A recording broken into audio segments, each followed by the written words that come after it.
मेरे साथ मनोज राजन त्रिपाठी, बहुत ही जाने माने पत्रकार हैं, उत्तर प्रदेश के पॉलिटिकल मामलों के एक्सपर्ट भी हैं। त्रिपाठी जी, मैं आपसे जानना चाहता हूं, दो ट्वीट है मायावती के, मैं उनका कोट अनकोट आपको पढ़ के सुना रहा हूं।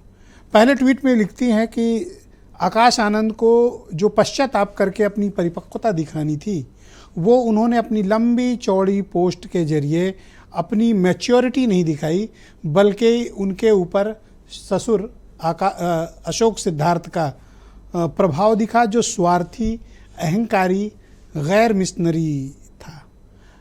अब तो खुलकर आरोप है कि विलेन तो अशोक सिद्धार्थ हैं, अकॉर्डिंग टू मायावती।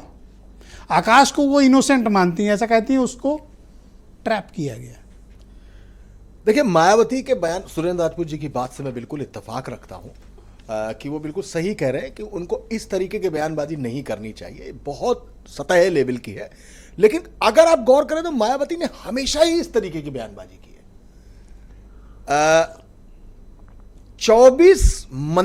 18 मंत्रियों की जांच लोकायुक्त में थी। 18 मंत्रियों की जांच में जितने फंसे सारे मंत्री हटा दिए, बर्खास्त हुए थे, बर्खास्त कर दिए। 122 टिकट बदल डाले थे, जिनमें जिताऊ भी लोग थे।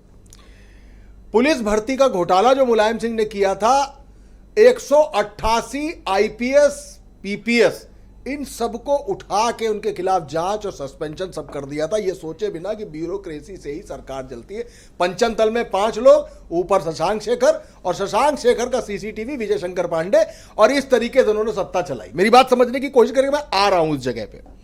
अब इन सब चीजों के बीच में पुरुषोत्तम नरेश द्विवेदी, बलात्कार का आरोप आया, छोड़ दिया, जाइए अपना काम करिए। आनंद सेन, फैजाबाद में दलित लड़की अनीता नाम था उसका, उसके साथ, वो लड़की के साथ संबंध, रेप, उसकी हत्या, इन सब मामलों में छोड़ दिया आनंद सेन ने, शाम को ही इस्तीफा ले लिया। ऐसे ही शेखर तिवारी, बर्थडे पर चंदा लिया, औरैया के गेल गेस्ट हाउस में इंजीनियर को मारा, शेखर तिवारी बाहर, और मायावती ने क्या कहा, मेरा विधायक शराबी था, कबाबी था। ये मायावती का स्टाइल ही है बयान देने का। वो अच्छा, ये आप मतलब सुरेंद्र जी ने कहा इसको सतही आकाश के लिए ये भी लिखा जा सकता था। हाँ बिल्कुल, कुछ भी लिख सकती है वो।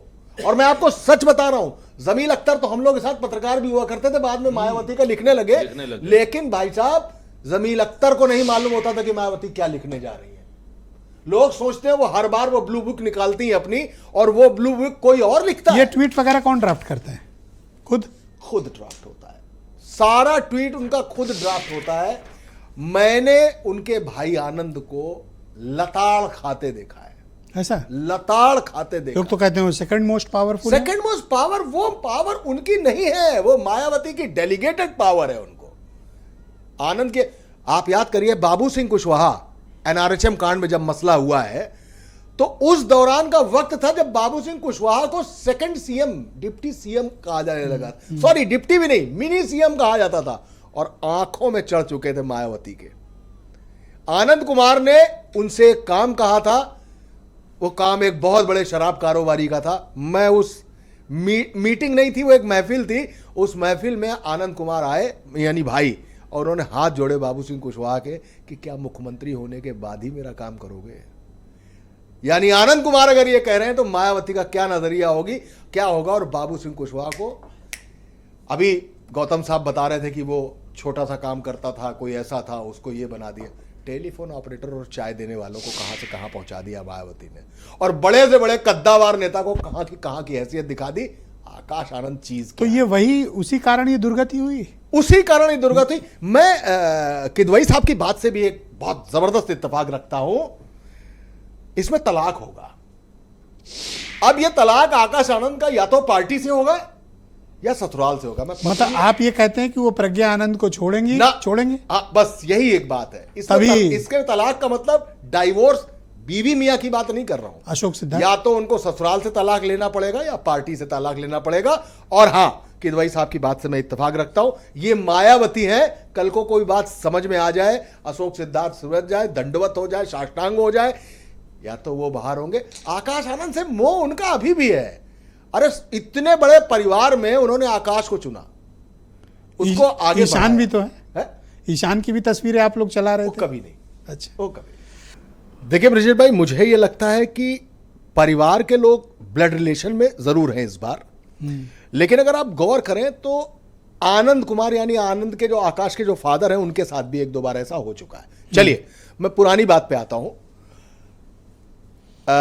मायावती, जब इंडक्शन हुआ मायावती का, उस समय काशीराम से मेरा एक इंटरव्यू हुआ था जिसमें उन्होंने कहा था, जब एक सभा चल रही थी, उन्होंने कहा ये जो तंबू आप देख रहे हैं जिसमें भीड़ बैठी है, ये तंबू किस चीज पे टिका है? तो मैंने कहा बंबू पे।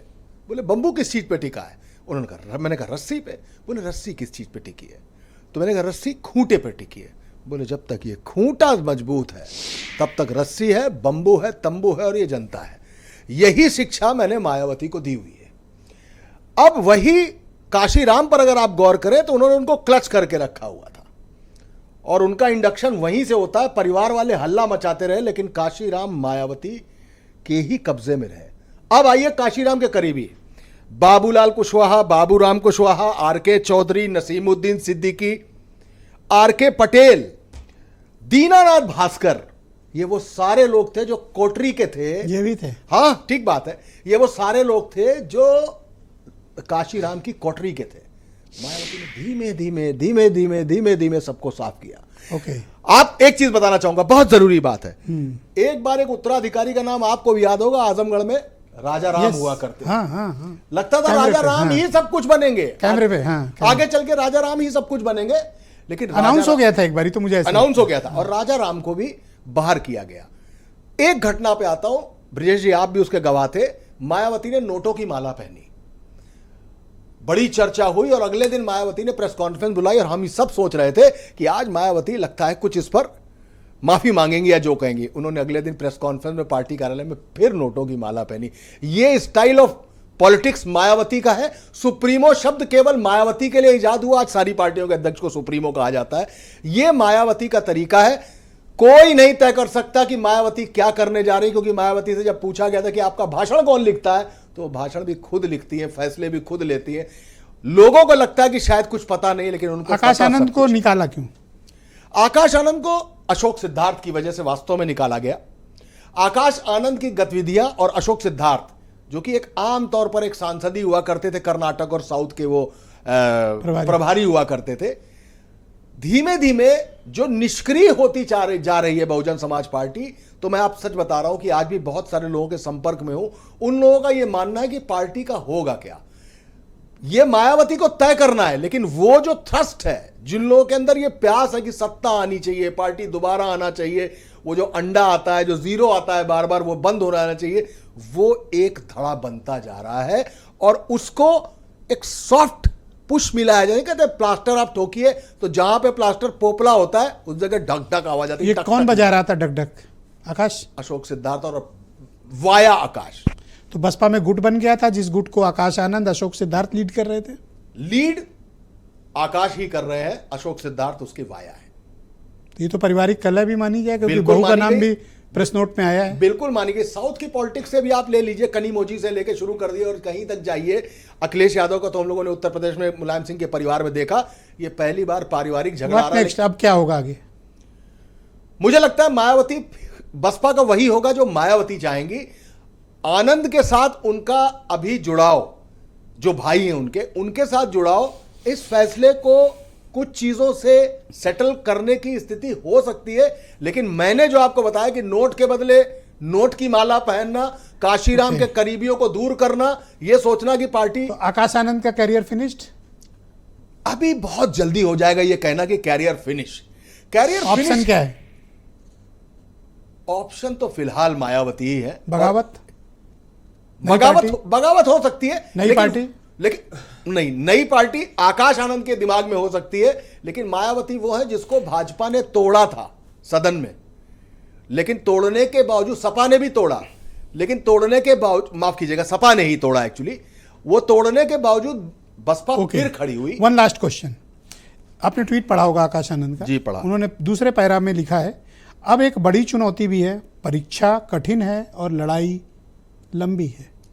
What does it mean? इसका मतलब क्या है? देखिए, पहली बात तो ये द्व्यर्थी तो नहीं है। द्व्यर्थी से मेरा मतलब पॉजिटिव है, मैं निगेटिव बात नहीं कर रहा हूं। शायद अपनी बुआ को विश्वास दिलाने के लिए एक लंबी लड़ाई उन्हें लड़नी पड़ेगी, लेकिन हां, उसके पॉलिटिकल मायने ये जरूर निकाले जा सकते हैं कि शायद लेकिन आकाश आनंद की इतनी हिम्मत कैसे हो सकती है कि वो पार्टी में रहते हुए और उस पद पर अभी जो बयान सुनाया उस आपको क्या लगा? मुझे बड़ा खोज के लाया गया ये बिल्कुल statement है। बिल्कुल, आप बहुत खोज के लाए हैं और ये बिल्कुल सही है कि इसके मायने कुछ ना कुछ तो निकलते, लेकिन मायावती से बगावत करके आनंद एक पार्टी बनाए तो पीछे से वो रिमोट किसके पास है ये देखना पड़ेगा। और ये देखना पड़ेगा बहन जी का पार्टी के रिमोट? सब पर। बहन जी का रिमोट तो भारतीय जनता पार्टी के हाथ में। That's it.